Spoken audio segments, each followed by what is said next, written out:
একটা ছোট্ট গ্রাম, নাম মাধবপুর। গ্রামের শেষ প্রান্তে একটা পুরনো ভাঙা বাড়ি, যেটাকে সবাই বলে কলাবাড়ি। কারণ শোনা যায় সেখানে নাকি থাকে এক ভূত, যার নাম কলা।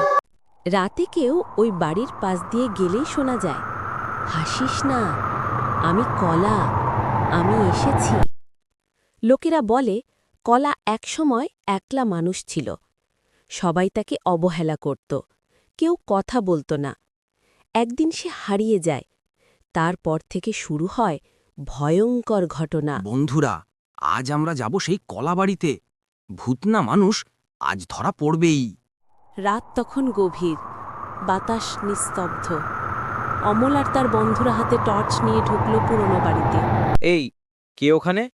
কে কে হাসছে ওখানে? হঠাৎ টর্চের আলোয় দেখা গেল একটা ফ্যাকাশে মুখ, লম্বা ছায়া, ঠোঁটে ঠান্ডা হাসি। তুমি তুমি কে? আমার নাম কলা।